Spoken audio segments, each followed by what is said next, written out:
everyone, welcome to SLP's Wine and Cheese. I'm Deb. And I'm Maria. And here's our podcast. For the Realistic SLP. Welcome! Oh, look, we did that together. We're awesome. Cheers! Cheers to that. That's right. Like our life speech, and we're okay with that. Trying to help people to, improve their speech language communications. Understanding, language comprehension, expressive output. Alright, so let's talk about the wine. Okay. And it's from Sicily. It's very fancy. I say drink it, not sink it. Definitely drink it. Alright, what do you think about it paired with the Prosecco, though? Let's get back on task. I think it's pretty good. Because neurons that fire together, wire together. I like that. Work smarter, not harder. Right, yes. You're teaching them, and the first step is just how to communicate. And then also you're teaching them like syntactically correct sentences. Right. The more you understand yourself, the more you're able to understand other people. That's really genius. We Yeah. need to cheers to that. Cheers. Cheers. We're back. Yay! Welcome everyone to, what is this, episode 25? Oh gosh, I lost track. I think so. It's episode 25. Yes. And we're going to talk about behavior. Lovely. Yeah. But before we do that, Yes. what are we drinking? We are drinking lovely Scout and Cellar wine. It's a Pinot Noir 2017. This Scout and Cellar is an excellent company. It's called, they actually branded this name Clean Crafted Wine. So what does that mean? It means that these grapes are very natural in their flavor, color, and obviously the texture. And the wine created from these grapes is trying to establish that same predictability without pesticides, chemical additives, without added sugar. So it pretty much has a sweet taste, naturally sweet taste. And it's all the good stuff in the wine. Yeah, it's like naturally sweet and smooth. I feel like in general, Pinot Noir is my go-to wine. Me too. Like if you send me to the store or if I'm ordering drinks, I'm getting that. So one, I'm already biased towards it, but that also means that I've had very many. And I really do like this wine in particular. But even more so than the wine, I love the marketing. The labels on these are great. Right, dog, what is it, Dove Hunt Dog? Yes.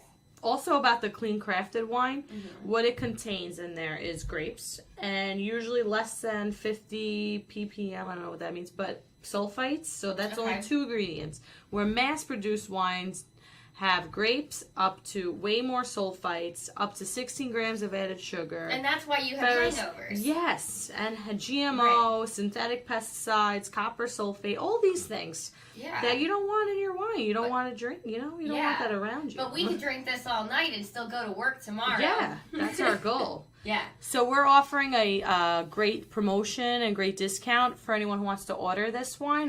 Can't buy it in stores, you have to buy it online. So you get 5% off 6 wines and 10% off 10 wines and free shipping if you spend over $99.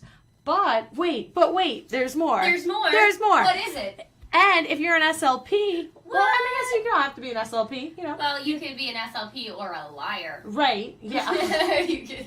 But you would email, yes. You could be a listener. Yeah, you could be a listener. A listener. Yes, if you're a listener of SLP's Wine and Cheese, see, there's perks. Yes. You can email. We'll just so we don't blast our email over here, and it's going to be hard.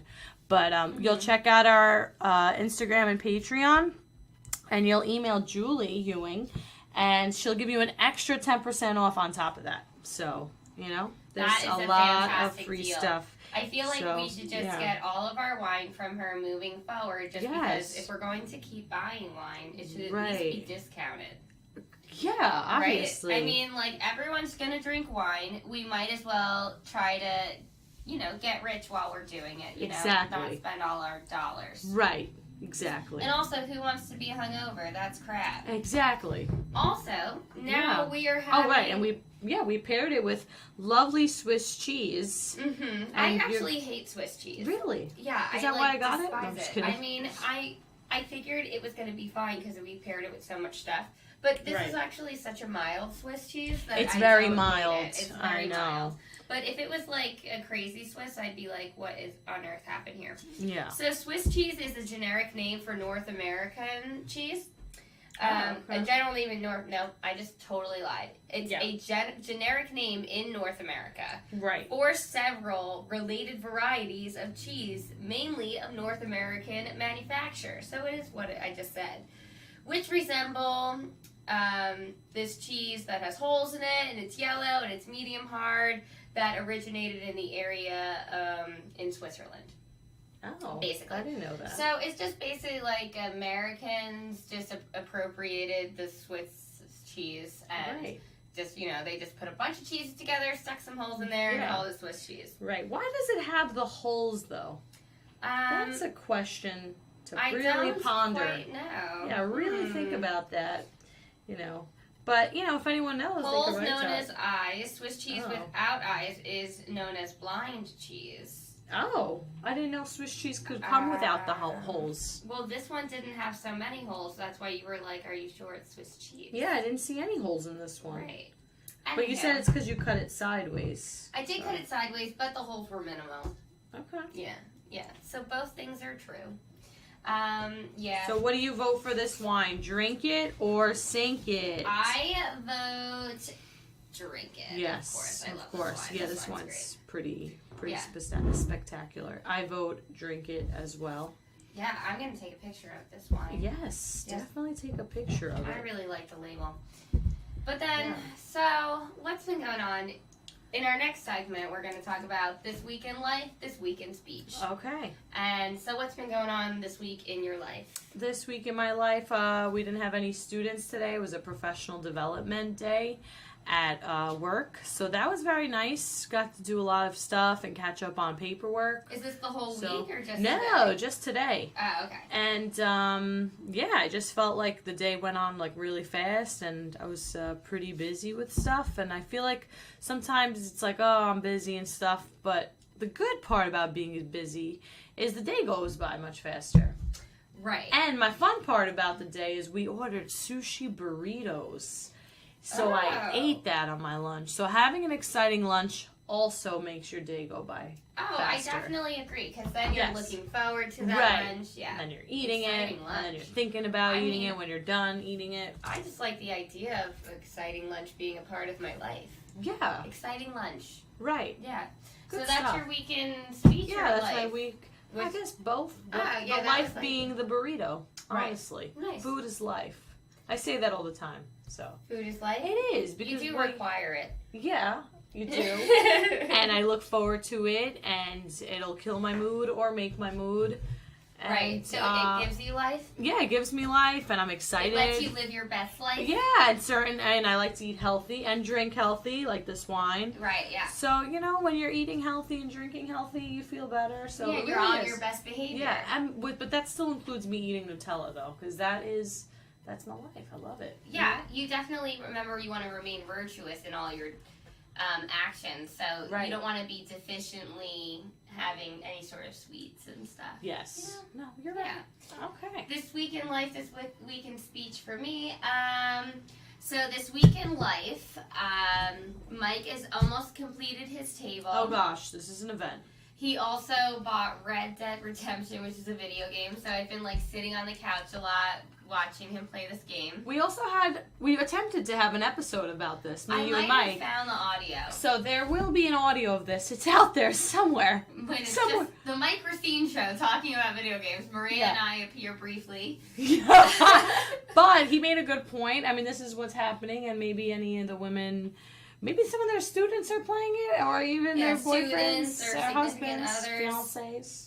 Playing this game. I mean, so many people are playing it. Yeah. It does require, so many language skills, which he completely wrote me off when I said that, but, he doesn't understand language like I do. Right.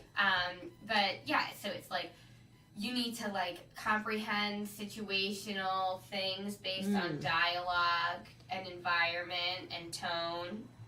You have to, identify, enemies and allies, and you have to, read stories and choose, make choices. Yes. So it is a lot of speech and language skills. And it's also a lot of your behavior and who you want to be.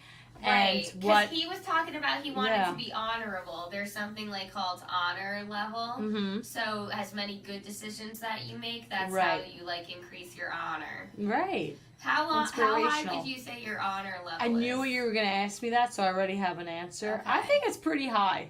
I'm sure it is. You think so? Yeah. Thank you. I agree. You're honorable. I think you're honorable as well. Yeah, but like when I screw up, I make sure I do it good. So I'm sure that like my honor level I think in general when you know me, like I am like pretty like great. Yeah. But when you like really get to know me, you might like find out some crazy thing about me, and then you're like, oh, that like really decreases your average. Oh no! I don't know. I think that. Oh gosh! I'm not always that like. I'm not always the like nicest. I don't feel like. I think you're just harping on some things that have happened in the past, and you need to let it go. You think? I do. I know. I know. I don't know. I think I'm reckless. That's what I think. I think you're, because I kind of have been like that too in the past. I don't know what you've done that I should be so scared of. But no, it's just like I get parking tickets. Right. It's just, come on. No, I do so many. It's hard to explain. Right, yeah. But I really feel like I'm like, come on, Deborah. Right. Well, I think you're also, because I kind of am like this too. Maybe you're a little bit more like, you're just trying to live in the moment, so you're like in a way impulsive, and you're like, this is what I feel like doing right now, and I don't really think about the consequences. That's me. Yes, 100%. but yes, and I kind of am like that too. I've gotten way, way better. Now that I'm 30. Oh, are you 30? Yeah. So anyway, we won't harp on it. So I think over time I've gotten way better with that, because just remember, every action has a consequence. So before you act, tell yourself that. That quote has helped me. But then I'm always like, whatever. Oh, like, everyone knows. Yeah, like so you can't have a regret then. I dismiss the severity of the consequence based on like the situation. I think. I don't know. So then, on the after effect, don't be mad at yourself. Be like, I thought about the consequences and I said no. So I know, but I'm still mad at myself. But no, you can't be. You can't. That goes against the rule. There's no rule. That's a rule. Okay. Anyway, this week in speech, I only said my whole life was Mike. I'm sure there's something happening with me. Right. I've been doing Asha up the wazoo. That's what's going on. Okay. And this week in speech, so it's November. Today's November 6th. November 1st, we introduced. Oh yeah, I voted today. November 1st, we introduced a new poem to all of my students. Kindergarten's reading November Chicken Soup with Rice. Cute. First grade is reading a poem I wrote called I Am Unique. You wrote that? Yeah. Awesome. See, sometimes your honor level's going up. Yeah, you know. So sometimes, like, I just always write poems just because I can use easier words. And, like, that's why. And like, have the rhyme schemes that I want, and, like, the certain sounds that I want to work on. But it's a win-win. You're individualizing your therapy, and you're also having a creative outlet. Yes, I like it. See? And you like it. And then the 2nd through 4th grade is reading their second poem. Now it's called Forest Sprite by Linda Ori, and it's about a fairy. And everyone seems to like it. And have a hard time saying the word fairy. No, actually not that many. Look at that. No. And we also have fairy and sprite. And I have so many kids that have goals for identifying art-controlled diphthongs. Which is how it's written in the goal. Right. I wouldn't have written it like that, but that's fine. Yeah, I was saying, I don't know about an art-controlled diphthong. I don't know what that is. But you could say. Yeah, it's art-controlled. I think she's trying to say vocalic R. Right, yeah. Right. Or blends. Yes, just say that. But we have, that's what I'm saying. All right. Yeah. No worries. I don't know. Somebody had a rough supervisor. Right. I don't know who that was. Anyway, so I'm like, Forest, Sprite, Linda Ori, Fairy. There's like all of these, all these R sounds. I may have to use this. It's really, and it's like there was a little fairy sat beneath a tree, humming to her tiny self a haunting melody.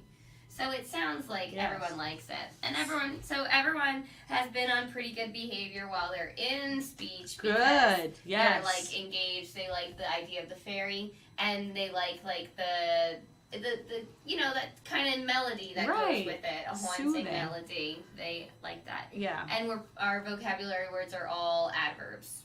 which I have everyone doing, right, which targets vocabulary, describing, and also L articulation. So right, it's for everybody.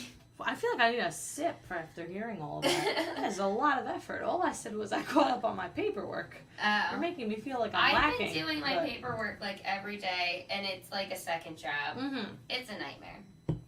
Yeah. All right. We'll yes. Let's talk about behaviors. Yeah. Because behaviors are prevalent. Yes. Behaviors are something what is behavior? Exactly. You know, I know you love your definitions. I love definitions. But I think they know, but we'll obviously go over it. But I want to say behaviors. But they don't know because no one knows. That's what I'm saying. Obviously, we'll go over it. Yeah. But I'm just saying behavior is not something we can escape. So before we even get to the definition, I want to start with any thoughts you might already have about behavior. Try to drop them and listen to this with open ears. Yeah. Because I have spoken to other SLPs and they're like, oh, I don't want to, work on the behaviors. That's what, I don't like. And it's like, how do you work on speech? You can't work on anything if you don't work on the behavior. So behavior is almost a prerequisite, but also a foundational skill. So this is important, aka. But I think many people say they're not going to work on something because they don't know how to, and it's like I think your default is like this isn't my job description. But meanwhile, obviously some sort of issue is occurring that's causing that behavior. Exactly. And it likely has a language or communication component. Exactly. So behavior is like a homophone, which we're also working on in speech this week too. It has so many different meanings. So 3 specific ways we want to say the way in which one acts or conducts oneself, especially towards others. So how you act around other people is an indicator of your behavior. But it's also the way in which an animal or a person acts in response to a particular stimulus or situation. So it can be how you act in general, or it could be how you act situationally. Yeah.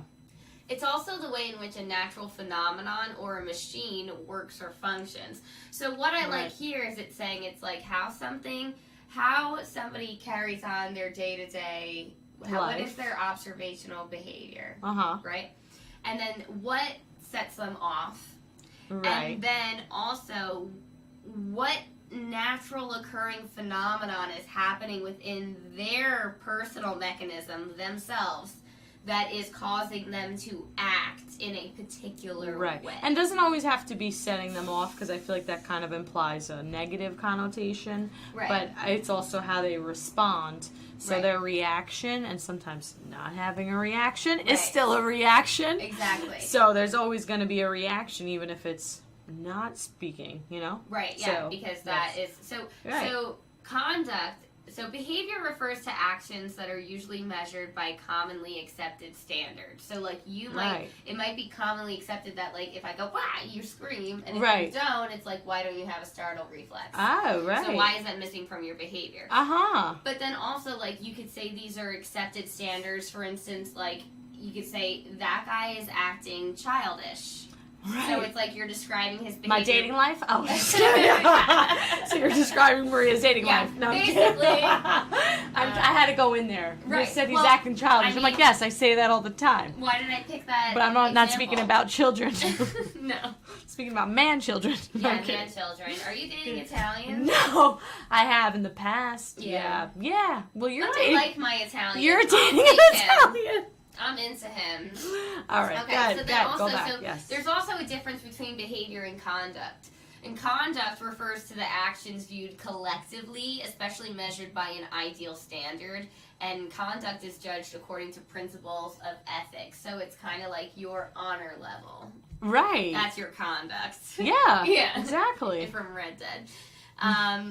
So basically, the next information that I have prepared is on how we learn behavior. Oh, Should I go into that, or did you have... Yeah, let's keep with, the So there's, going. two schools of thought on how we learn behavior. We have operant conditioning, which is Skinner, and that's a method of learning through which you have rewards and punishments. Right. And through operant conditioning, an individual will make an association between a particular behavior and a consequence. Right. And this is based all on positive reinforcements or punishers, which is like a negative reinforcement. Right. And all a positive reinforcement is, it means that it's going to increase the likelihood that behavior will reoccur. Yes. And then punishers are not necessarily mean things, but it's going to decrease the likelihood that behavior will be repeated.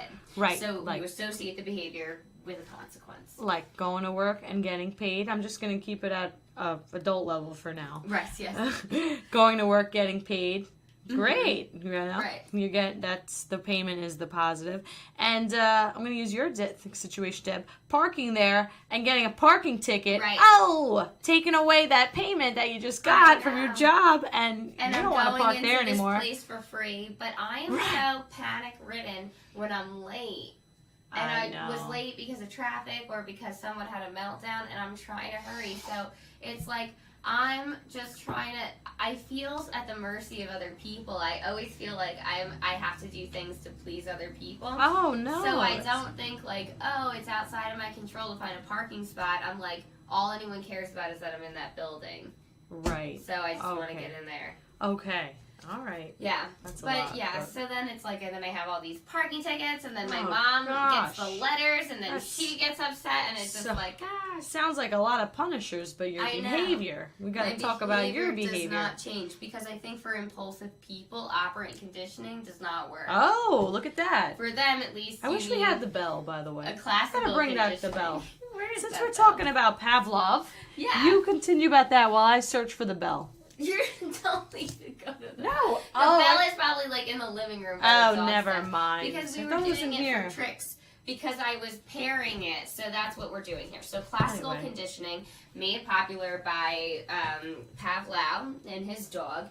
It's called Pavlovian conditioning, and basically it's a learning process that occurs when two stimuli are repeatedly paired together. And a response that is at first elicited by the second stimulus is eventually elicited by the first stimulus. The example for this is the salivation. Yeah. Right? So seeing the meat will make you salivate because you are hungry.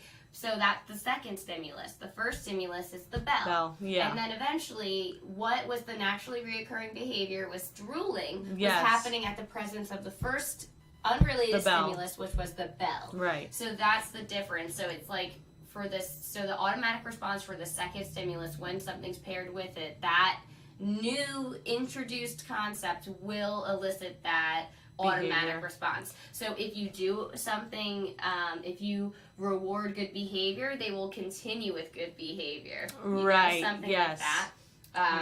If we're going to the school. I think it also is like associating too. That's how I look at it as. Right. I associate this with something positive, so I'm going to keep doing that. Right, and it's also like making robots out of people, like hypnotizing them. So it's like you hear. When you put it that way, gosh. Well, I have an alarm that goes off in my speech sessions. Yes. So that people know it's almost time to go. Right. And whenever the kids hear it, the kindergartners are so conditioned that they'll be like, "Hands on your shoulders, timer is over," like automatically. Wow. Like soldiers. Wow. Yeah. Speech soldiers. Yeah. It's a new concept here. Well, I didn't teach them that song. They know that song from school. Oh, I was going to say, that's a good one. automatically. Wow, okay. Yeah. Right. Because they're conditioned. Right. So they know that bell. It's not even the same bell. Yes. Well, it could be. Maybe everyone uses the iPhone bell. Yeah. Whatever it is. Well, they know it's time to go. Yeah. So we want to talk about difficult behaviors or challenging behaviors. So challenging behaviors can be grouped into 3 different categories. So it could be sensory related, an avoidance behavior, or attention. And so that would be attention seeking. So let's start with the first one, sensory. So if there's a negative or challenging behavior. So first, a challenging behavior would be pretty much what you don't, if they're doing work, let's say in the classroom or in the speech room, a challenging behavior is something that's disrupting that work. Right. So, I mean, I'm sure we can all think of some, but I'll just name a few, like getting up out of your seat, not turning your head, making inappropriate noises, throwing pens, kicking kids under the table. Yeah, so just calling out, protesting, no, I don't want to do the work, let's say. Right. So those are the challenging behaviors. So then you're going to ask yourself, why, right? And which category does it fall into? So let me just define each category, and then we'll suggest how we can assess some behaviors. Okay. So sensory has to deal with your senses. Right. So it can include any of and all of the senses. So whether that's vision, something is too bright or not bright enough in the room that they can't focus on. So for instance, even as simple as a kid is not copying the notes. Well, maybe he or she can't see. Right. Maybe maybe it's they on, really like, do a need white erase board, Right. and the lights are like iridescent white, Yeah. and the reflection is just too right. hard for him. Or it's undiagnosed that they have a vision impairment. That's it. And that's number one. Like, let's think about that. So, we can even think more about our children with sensory processing disorders, or, on the spectrum, they have sensory deficits. So something is too loud, and it could be something outside of that room. Something is too bright to look at. Maybe even a smell. I mean, if the teacher or anyone else in the room, maybe even the other students or the student themselves, has a perfume on, or a cologne, or even the laundry detergent. So something like that. So if you're seeing like they're sensibly sniffing their shirts, okay, are they doing it because they're getting out of work, or is that smell so overwhelming that they're having a hard time filtering out the important and versus the challenging, right. competing. Let's compete. Oh my it's gosh! hard to manage those Right. things and balance them, and Yes. and tune one out and fixate on one. So it's like hard for them to compartmentalize. Yes, I need to Ideas ignore and that feelings. smell, and that's a lot of deficits we see with But children to with them, they're autism. like, that smell, it indicates something, and I Right. need to know what that is, or it's Right. bothering me. I mean, who knows what exactly is going through their mind? A lot of research is working on that. What is that smell? But either way, the smell is so overwhelming to them, whether Right. a good way or a bad way, let's say, Yeah. that it's not allowing them to do the behavior you want, like their work. Let's Right. just say writing something. Let's Right. just stick so with it's one behavior. sabotaging your Right. So, plan. and that would be sensory related. So, a second one would be avoidance. So that is just what they're flat out just trying to avoid work. And that a lot of times could be, well, we'll go further into it, but they just don't want to do the work. And I know that's so like open-ended, but there's Right. like further things to Well, think they're about sitting within there, that. You handed them something, and Right. they're not doing it. Right. So, Exactly. yeah. So they're avoiding. Mhm. And then attention is they're doing something to seek your attention. So that would be, I think, like calling out Mhm. would be an example of that. So why, I feel like those are kind of self-explanatory-ish. Right. So when you see a certain behavior, let's say throwing a pen, you can do an ABC chart, which is the antecedent, what happens right before that behavior, B, the behavior, and that's throwing the pen, and C, the consequences. What happens after he throws the pen, or she? All right, so for instance, let's say the teacher gives a handout, a worksheet, and she said, all right, we're going to fill out this worksheet. The student takes the pen and throws it, and then see the consequence. The teacher's like, fine, you're not ready, and takes away the work. Mhm. So what happened after he threw that pen? He got out of work. Right. So yeah. he's throwing that pencil or pen Right. to avoid Right. the work. And also, like, some tough kid might be like, she's not going to do a thing when I throw this. Right. I see some kids, like, they'll do something, and then I'm like, excuse me, and they look at me in my eyes, Yeah. and they continue laughing. Right. They're like, I'm not afraid of you. Right. Your hair is pink. Right. Like, what do you want? Like, Right. they're like, you're basically Mickey Mouse. Like, what are you Right. going to do? So it's like, I'm constantly repeating myself. Uh-huh. And I feel like even lately, everyone's so excited to come to speech. They're so happy when they see me at the door. That's nice. But then we get into speech, and I feel like they're just too excited. Uh-huh. And I'm constantly correcting and redirecting behavior that I'm like getting sick of myself. But Right. they're like not losing interest in me. Mm-hmm. Well, we'll talk about that, but let's stop a little bit for our Okay. halfway point, because that's a good place to pick it on up for next part. When we come back. Yeah, From so our halfway point. we're at a halfway point, and that means you need to follow us on Instagram, SLP's Wine and Sure Cheese do. Pod. We always tag myself and you Deb. Right, we have our own individual Instagrams that you can follow as well. Follow us. And I'm inspired by this episode, so I'm going to post some of my behavioral supports, which we're going to talk about next. Oh, wonderful. Yes, so I'll be posting that. Yes, behavioral supports. Everyone can use behavioral supports. Yeah, exactly. I think that's great. It is excellent. So we have that. And, if you're listening to this on iTunes, comment, like us. Oh, yeah, review us, subscribe. 5 stars. Yeah. Tell everyone that you love us. Yeah, and tell all your speech friends. And I even was talking about, I went to a wedding over the weekend, and I was even telling one of the maid of honor about, and she's a teacher, and she's having a very hard time with behavior in her class. And I was like, you need to listen to SLP's wine. She's like, you know what? I really do. Oh, good. So well, tell your teacher friends, especially this episode. We are focusing on the classroom. So, anywho, we are going to be at ASHA. We are so thrilled. Deborah is really taking the reins with this. Oh my goodness. And we're going to be at table 872. It's like, I don't know where I begin and where ASHA begins and ends. Like, I don't know. Like, I just feel like I can't. It's next week. My goodness. What am I going to do with my dogs aside from that? So, basically, we have 85 shirts. And Maria's getting one, I'm getting one, and Amy's getting one. Cool. So, we have 82 shirts. So, that's all we have to sell. Oh, my gosh. But I want First one come, of first each served. shirt. And we have 3 shirts. Well. So, but we can't do that because we really don't have enough shirts. Yeah. So you I can't am take just away saying, from the listeners. like, I've had lots of people ask me about the shirts. I am really excited for the shirts. Please come to us the first day to buy them because I don't know. Yes. What's going to happen? Yeah, I have no idea. We're going to figure out an online version just because I feel like we've had a pretty high demand so far. So there will be some sort of online option, but everyone, you want to walk away with the thing that you want. I know, right? So just get there to us on the first day and come get the shirts. I also am printing all my coloring books. I have about 100 of those, so more coloring books than t-shirts.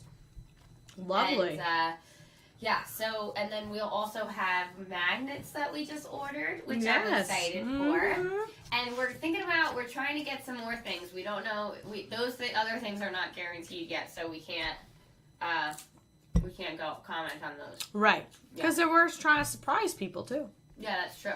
So, we usually do listener questions, but just because this is also such a heavy topic, heavy fact topic, we're going to continue the questions because we got a lot of questions. Oh, yeah. It was a lot of questions. Yeah. So we're going to just have a separate episode for the questions, and that you will be able to listen to on the Patreon.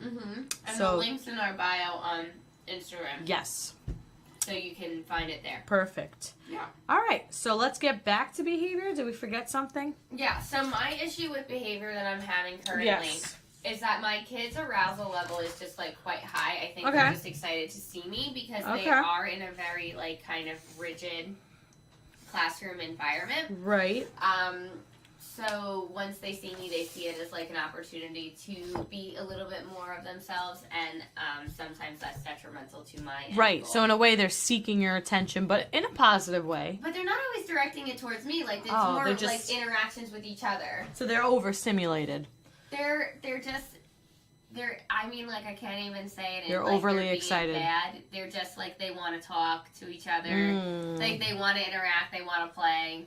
Right. Okay. But I'm constantly, like, I don't like to constantly correct behavior. I took a 6-minute video today. I'll show you. Okay. Where I'm just like, you're not listening. Yeah. And you don't want to hurt your voice. Yelling and talking over them. Right. Well, that too. But that goes into what I want to talk about is the behavioral supports. I don't yell at anybody. I'm not that kind of person. Good. I will sternly talk to you loudly if something's very much happened, but... Right. No. Agreed. Even somebody stepped in when I was having a challenging behavior issue today with another student, and I was just like, you are making a choice right now. Yeah. If you don't come with me and follow through what I've asked you to do, you are making the choice to get in trouble. And I can't help you then. Oh. So if you make the choice to come with me and go to class, then you'll be fine. So he's like, fine, and he starts stomping. Oh. But then that's when his teacher saw him and beelined for him and just let him have it. Right, and for then stomping. I just walked away. Yeah, for stomping, talking back. She was really mad at him, and he learned his lesson, I think. And he wrote me a I'm sorry letter. Oh, beautiful. But that was fine. it was fine. I reasoned with him, and right. he did do it. I get you. It's hard to let go of your feelings. I know. Was he supposed to skip over to me? Right. So, whatever. I get you. I'm not yelling at anybody. Yeah. You just got to let it go, and hopefully he let it go as well. Kids let things go a lot quicker than adults, and that's why I like working with kids. Anywho, so speaking of, you don't want to, lose your voice. You want to conserve it. Which I did twice this year. I lost it twice. Oh, right. Exactly. So you don't want to you want to try to avoid talking over them. Stopping sometimes is better than talking. Keep going. Mm-hmm. But keep talking over them, repeating yourself, because it's just kind of becomes like white noise to the kids eventually, I think. Right. Yeah. And you are just, hurting your voice and your mind. Dog training videos say that too. They're like, don't constantly say sit, sit, sit if right. you're not sitting. Now you're pairing sit with not sitting. Exactly. Yeah. Exactly. People don't like when you compare kids to dogs. I was just going to say that because I didn't want to bring attention to it. Care. But okay. It's my only thing that I have. Well, because we're not comparing exactly kids to dogs. We're comparing behaviors. Yeah, it's behaviors. Behaviors. Yeah. And, a lot of time, and when they train dogs, they really follow through with behaviors. It's all classical conditioning. Yeah, so that's what you're looking at. Mm-hmm. Yes. Yeah. So behavior supports would be visuals, right? Because you don't want to keep verbally saying it. Right. Even if it is sit, because the kid's not sitting. Okay. Right. So let's just use your example of sit, sit, sit. So what you want to work on, let's say that is your target behavior, and you want to always keep it positive.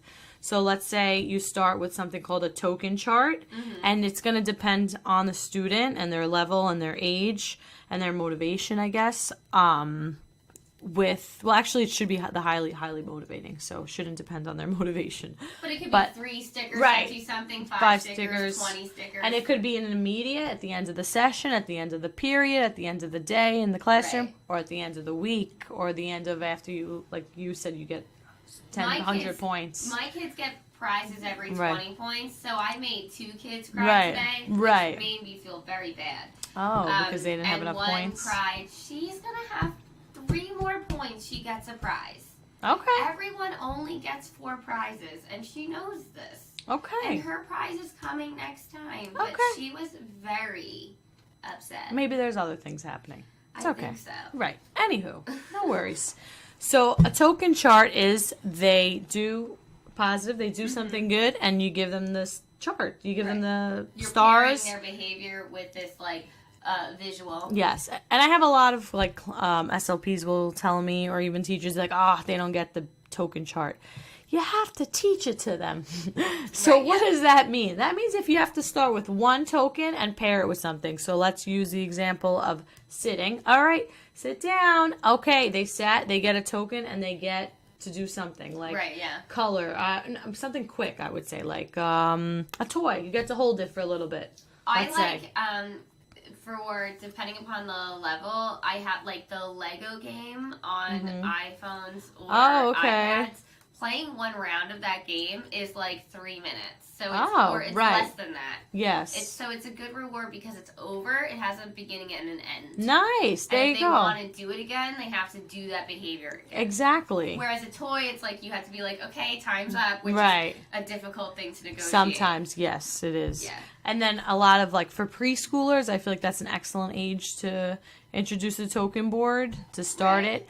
And that could be a toy, or that could be you get a token and you get a Lego to create the Lego piece. Right. So you have to teach it to them to their level. Right. But I have some preschoolers or younger kids that I'll if I just need to get them to get their stars, and I always say this, you want to set them up for success. So if I'm clap your hands, they get a star. Touch your nose, they get a star. Right, and that's how I'm teaching the token board. That's not my lesson per se. Right, And that's why I said before, the behavior is a big prerequisite, but also a foundational skill. Yeah. So they have to learn, I come to speech and I get my stars and I'll get something at the end. Yeah.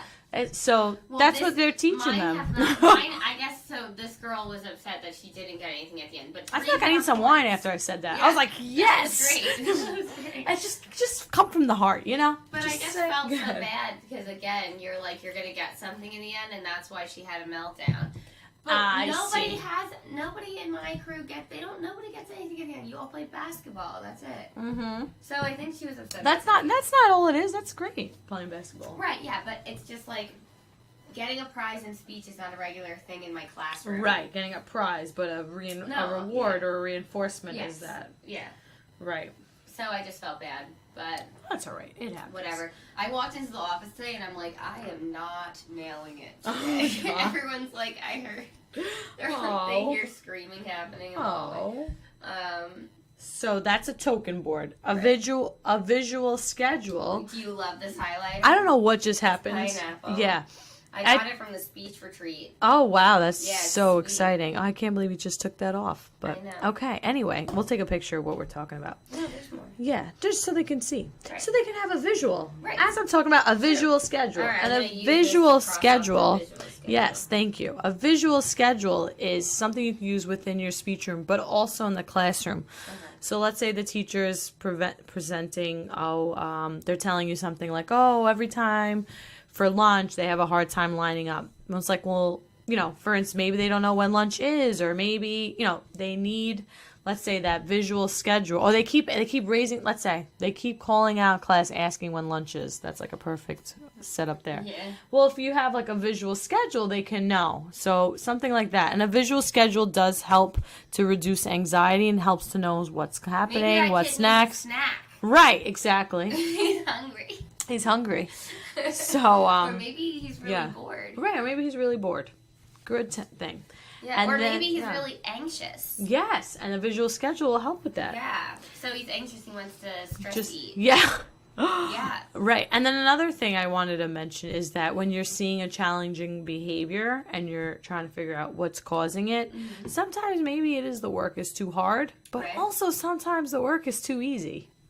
Yeah, so I have look into one that. Kid, my kid who has the worst behaviors right now, he's really sweet and he's really cute. Yes. And I don't think like anybody's cute. And I'm like, oh, you're cute. Right. I mean, like he's bad news. Right. Because he's like smart.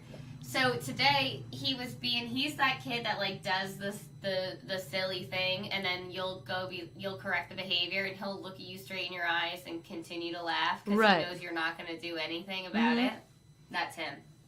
Got it. But today I was asking questions about the election, and he like knew all the answers. Wow. And he had like ideas. Then he's like, I think George Washington. Wait, was he the first president? I think he wasn't. I think Abraham Lincoln was the second president. But he's like a young kid, and like I don't feel like many young kids just know that stuff. Unfortunately, many average Americans don't know that stuff. Well, Abraham Lincoln was the 16th. Yeah, no, I know. Yeah, I know. But I did tell him that today, so now I'm going to ask him tomorrow. Good. If he remembers. Good. I'm going to get through two things, then we'll go to our case studies. So then also a timer, which you talked about, but I love something called the timed timer, and I'll post a picture about that, and I'll put it on our story too. Always check out our stories on Instagram too. Yeah. We post stuff. Post stuff on the stories. Mostly does that. Yeah, that's okay. Fine. And then a first then board. So like first do your work, or first target behavior, first read a book, then something. And this is something you have to have a visual for. So I'll post examples of what that looks like on our story and on, I guess, my personal page. And so let's get into the case studies. And then we could also talk about how we could use visual supports with the case studies. All right, great. Yes, and I'm going to use this highlighter. So these are instances of challenging behaviors. I wrote 7 case studies. And, oh, gosh. So you're going to answer these. Are you ready? I'm ready. Okay. Number 1. Maggie is disappointed that she did not earn a prize today in speech. Okay. She begins to cry, scream, and kick anything in her path. Oh my goodness, that's a lot. Yeah, so what do you want me to say exactly? What would you do? What would you do? Well, first of all, safety first. You got to move out of the way yourself and the other students. Make sure she doesn't actually kick anyone. Yeah. So that's like... I got closer to her. I was like, no, we're not going to kick. Yeah.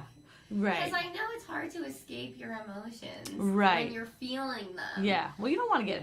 I don't know how hard she's kicking, so I'm she like... wasn't going to kick I'm me. going... Yeah, that's what I'm saying. You have to... Number one, in this situation, I would say protect yourself and the students. And she's little, so she's in second grade. Yeah. But you never know. I'm just saying. Yeah. Some second graders, they play soccer. They know how to kick. True. Okay. I could have got robbed. Watch those shins. Yeah. That hurts. Good. good point. So, what would you yeah, do? no, it's number one always has to be safety first. This is the segment called "What Would You Do?" Right.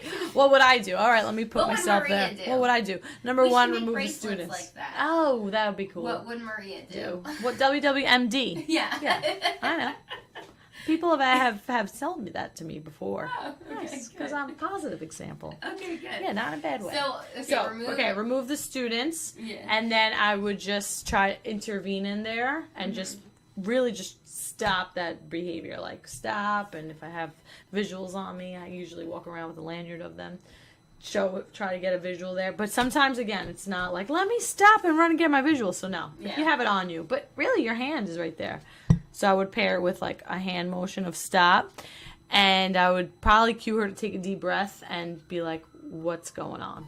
Yeah. And then it could be like, all right, stand up. First, my number one thing would be like, stand up, work off the floor, because I can't like tolerate that. Throwing yourself on the floor. I'm like, no, immediately get up. Yeah, I know. And then like talk that, them through it. Like, okay, you want the prize, but you know that in speech, you earn, what is their thing? You earn it after points.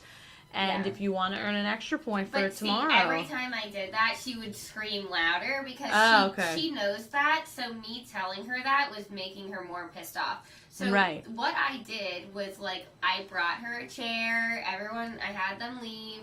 I explained to her the chart. She got more frustrated being confronted with like the issue. Sat down, and then I was like, I'm gonna have to call Mom if we can't calm down. I pick up my phone, then she starts screaming again. That's when she starts kicking things, and then people can hear her screaming, and like screaming doesn't do anything to me. Like my heart hurts, but like I'm not intimidated. Right. So I was like, I'm just gonna let her scream. Yes, that's what I was gonna say that. She like sat in the chair, but she is someone like last year she had a meltdown on me, and she can't come down from like a high arousal state. So what I did was let her do it. Then I had the chess teacher. He came in. He tried to help. He also couldn't get through to her. We were trying to do like breathe. She was just getting like the same or like increasingly upset.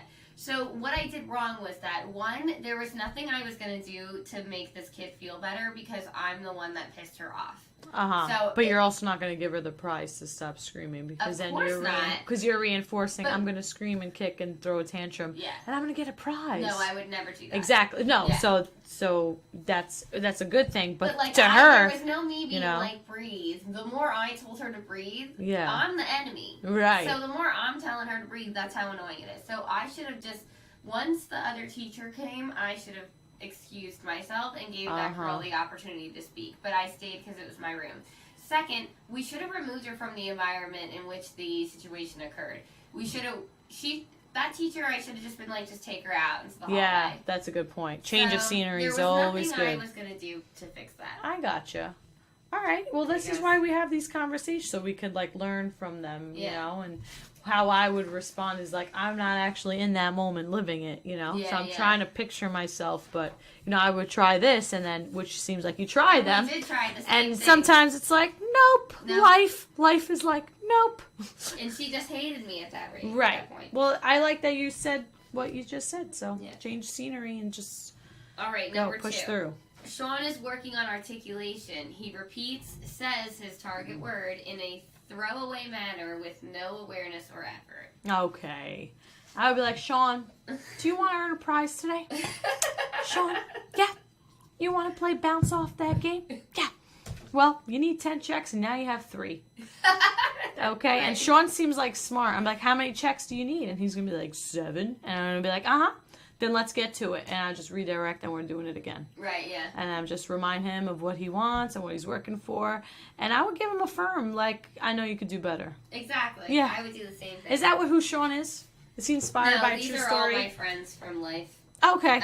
Amanda is repeatedly calling out answers when it is not her turn. She was told 5 times to only answer when she is called upon. This is in class, right? Continues to provide responses at inappropriate times.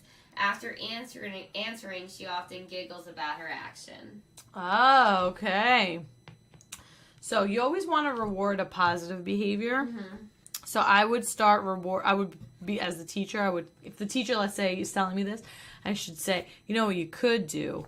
You could, whenever the other students, like, raise their hand, you give them, like, a point or some type of, or a verbal praise, depending on the class. and then you ignore that behavior because she wants your attention. Right. There it is. And then you could refer to some type of like a token board or a token chart or however the teacher has her behavioral supports. Oh, I like how Joshua raised his hand. He got a check. Right. You know, and she's calling out, and you could just keep ignoring her. And then you could even tell your students, like, we're ignoring the people who are not listening. And then, you know, you could try that. And then if she's still calling out, you need to, like, address it more. Like, you're going to lose points or you're not going to gain points. Yeah, and she like keeps going. Could be it could be like a letter sent home, you know, keep going up and up and then seeing. I feel like she's gonna stop after you threaten with the letter. I don't know why. Yeah. I feel like that's who Amanda is. But then also like having some sort of like, what are you working for thing here? Like we're doing this so that we can do this. And if the longer it takes us to do this, we're gonna lose our opportunity to do that funner opportunity. Exactly. Okay. That's why a timer is good too. Right, yeah.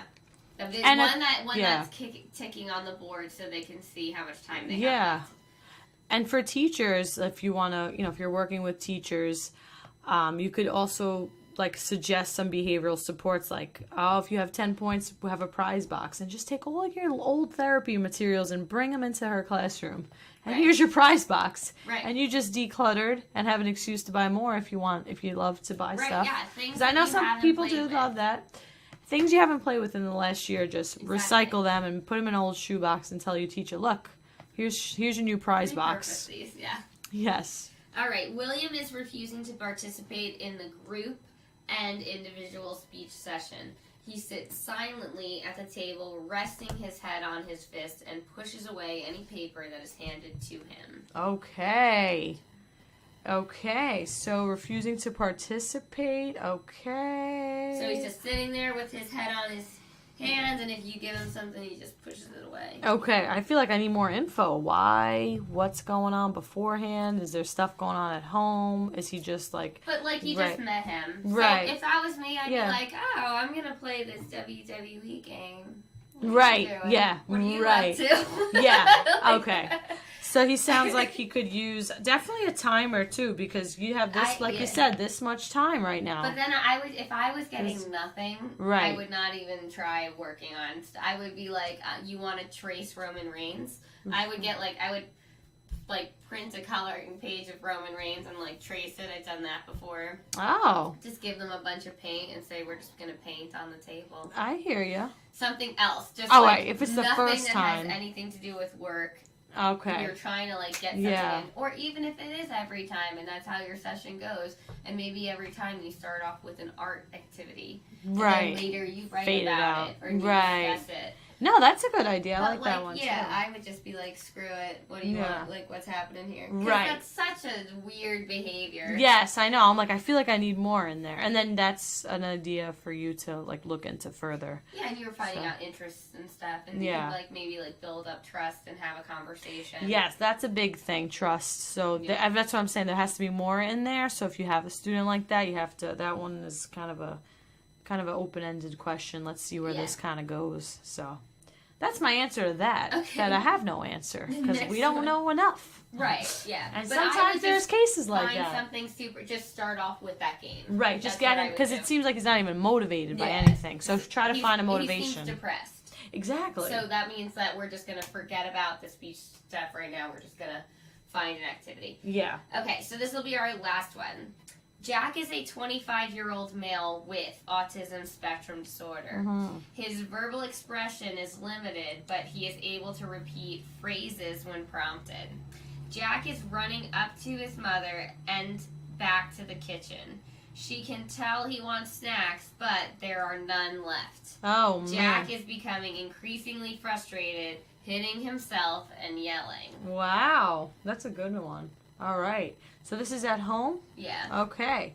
So I think mom needs a lot of support here. Mm-hmm. A lot. So where can we start? I guess we could start with, I'm going to go with visuals again. My answer is always going to be visuals. Right. So there has to be a way for him to know when there's none left. So, like, he has to be able to see it. I don't know how. Maybe even, like, but if he's measurement. taking the bag, he has the bag. He ate the whole bag. Right. Yeah. Oh, you mean, like, there's none left. I gotcha.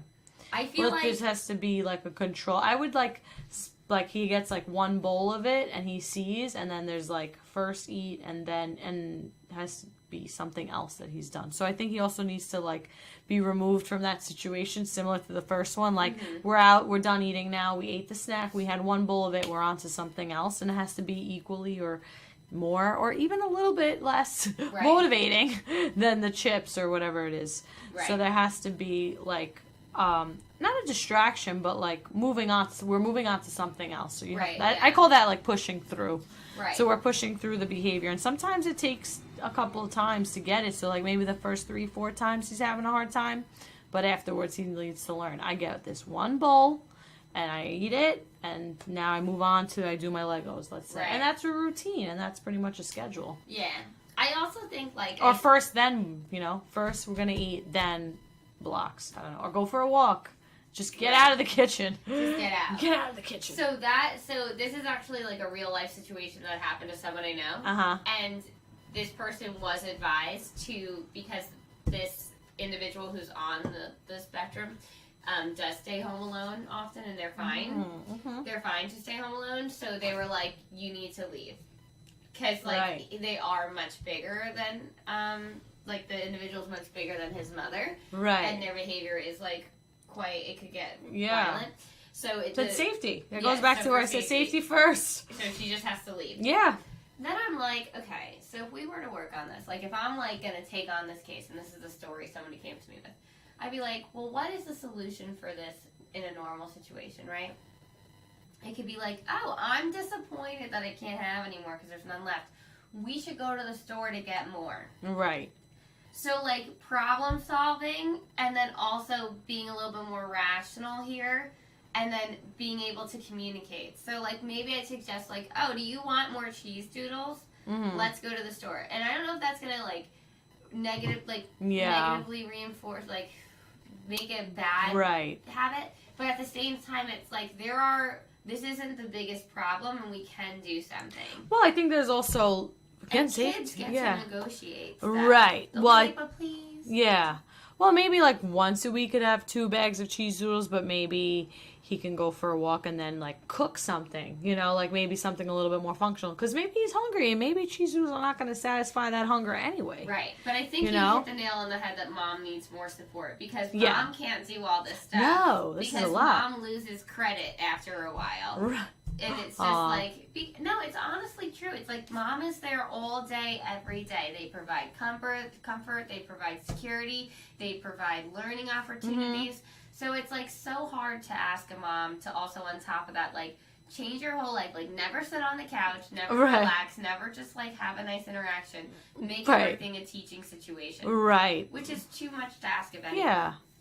So it would be nice if there was an aid there that could facilitate communication. Right. And I think there needs to be a schedule too. Yeah. Like, okay, we have snack time and now we have, I don't know, go for a walk. And that becomes part of the routine and part of like, all right, I can't have 2 cheese doodles because I got to do my next thing on my list. And then I go for my walk to the store and I buy ingredients to cook dinner. Right. And we'll cook something somewhat healthy. Yeah. So... I think we're gonna pause. We're all done with that. High five. Cheers. Yeah, I feel like you haven't drank much on this episode. I haven't? There's no wine left. I think it's me. Oh. Yeah. Anyway, let's go with, you want to talk a little bit about our behavior? Oh, I do. Yes. Yeah. Okay. And then we're going to wrap it up. Okay, so there's this guy, Robert Firestone. He's a clinical psychologist. And he talks about the 6 aspects of being an authentic adult. Okay. And it's like how we can be on our own best behavior. Oh. And I think that this is the best article I've ever read. So I highly recommend to anybody to look into it. So number 1, the 6 aspects of being an authentic adult is rationality. Even though humans, they like mature physically, that doesn't mean that they mature mentally. Wow. And when you react constantly, based on your emotion rather than on intellect, then reacting based on intellect is rational, and reacting based on emotion is irrational. So being rationality is the first aspect. Next is formulating and implementing goals. So it's creating goals for yourself and following through with them. Which are on our hidden episode. We did talk about projects. Right. So yes. Tune it. Look out for that. It's somewhere out there in the internet. Somewhere. We'll find it. We don't know where that file is. It's somewhere. Tales of the Lost Files. Go ahead. Number 3 is equality in relationships, especially romantic relationships, but this is also in friendships. Right. So there should be no dominating partner in any sort of relationship that you have in your life. You should both be equal parts. Right. Whereas no one's acting like a mother or a father. Yes. And no one's acting like a superior or a subordinate. Right. Everyone's on the equal level, and that's the third aspect of being a authentic adult. Next is active versus passive. So this is adults with adults pretty much, right? This is right, 'cause it can't be an adult, right? This is how you can be the best version of you and on your best behavior. Okay. So instead of thinking, I do this wrong, I do this wrong, I do this wrong, these are the things that you can fixate on doing right. You can be rational. You can make your decisions based on intellect rather than emotions. You can formulate and implement goals. If you want something to happen, you create a goal and you pursue it. Right. And do short-term goals if you need to. Exactly. And you measure them and you make sure they're timely. 80% accuracy. Smart goals, aka for yourself. That's right. Yeah, go ahead. And then if you're unhappy with your life or you're devaluing yourself, then maybe you're lacking that equality in your relationship. Oh, so wow. an authentic adult, you want to have equality in all of your relationships so that neither person is being bossed around or the subordinate or the superior. Right. Next is being active rather than passive. So instead of thinking like nothing good is happening to me, I'm just gonna go with it. You know, you're just like not making any first moves. You're not. You don't have incentives. No, not taking initiatives. Yeah, you have right. to take initiative and you have to go for the good. So exactly. Don't say that nothing's happening to you. Right. Go make something happen. I like that. Yeah. That's great. The next thing is a 5, non-defensiveness and openness. Okay. So that's another key to being. Are you an saying I'm authentic defensive adult. right now? No. This dude wrote this article. Okay. I don't know. You just looked at me a certain way when you said that, and I was like, I feel like I am open. You're being a little defensive about. I know, right? I caught on to that. Okay. But you gave me a look, and I was like, what's going on here? I think you're open. Yeah, all right. Sure. Good. You're open. I'm open to like everything. Me too. But I also feel like, are my morals compromised? 'Cause, like, anyone, you could tell me anything. Right. No, I think that's great about us. And I would be like, that's fine. The quote on my background of my quote on my phone says, being open-hearted to absolutely everything leads to a beautiful sense of joy. That's not the quote of this episode, though. I found another one. But somebody could tell me some, quote. like, heinous thing they did, and I would be like, just tell me. Right. And I wouldn't be like, I wouldn't even react. So right. That's what makes me like wonder sometimes if I'm like a little sociopathic. No, I think because I'm the same way. And Really? And it makes you a great listener because you don't react to these things. Right, yeah. I don't care about any awful thing that anyone Because did, I think really. you're just appreciating the moment of them telling you it. Right. And you don't want to react because you know that'll hurt their feelings. And it goes against the whole reason why they're even telling you the thing. Right, yeah. So that's why you don't react. You're really hard on yourself today. What is happening? I don't know. Stop it. The last thing is personal power. Right. Oh, we have to also say openness. We only got to defensiveness. Sorry. Openness. You have to be open and non-judgmental. While I'm worried about the fact that I don't have morals, at the same time, like, I'm very open to what works for other people. So, like, I think it's so shameful. It's, like, the worst human characteristic to be like, oh, I don't like the way that person lives their life, and I am against it. And I just think that's, like, really awful. Wow. So, you have to be open to other perspectives. I think that goes with judging. You can't judge and be like, oh, that person is so awful and that way they're... Well, because you don't know what it's like to be them. You don't know the full story. I always go with, like, I don't judge other people because I don't even know if what I'm doing is 100% right. Yeah. You know, I overthink my own actions, so I can't even think about another person. Yeah. I'm just focused on me. Yeah. And everyone's focused on them. So everyone who thinks like they're thinking this thing about me, no one's thinking about you. Everyone's thinking about themselves. Exactly. Yes. Last, personal power. So this is that, like, people have an external locus of control or an internal locus of control. I have an internal locus of control. I think everything is my fault. I never yeah, me blame too, me too. external factors. Yeah, there's two types of people, the internal and the external. Yeah. Is this mean if I said that men are more prone to be more external and women prone to be more internal? I've collected my own data. You did? Well, I think that Anecdotally, you attract the worst men. Like, No, not I don't mean just attract me. them, but I feel like I don't mean just me. You go on dates with, like, some cringeworthy nightmares. I didn't even mean men. I was thinking of like my brother and like my dad and like some of my cousins. Yeah, I was actually thinking of like my family members. Yeah, I so funny. I think that's true. I think a lot of guys do that, but I don't know for sure. I know lots of guys who don't. But and somebody who has an external locus of control, they'll be like, I was late because of traffic and weather and that guy who honked at me. And and my alarm didn't go off because Steve Jobs is screwing me and like whatever it is. It's just, they're blaming everything outside of the fact that like they're not being accountable for the fact that they didn't leave on time or didn't set their alarm.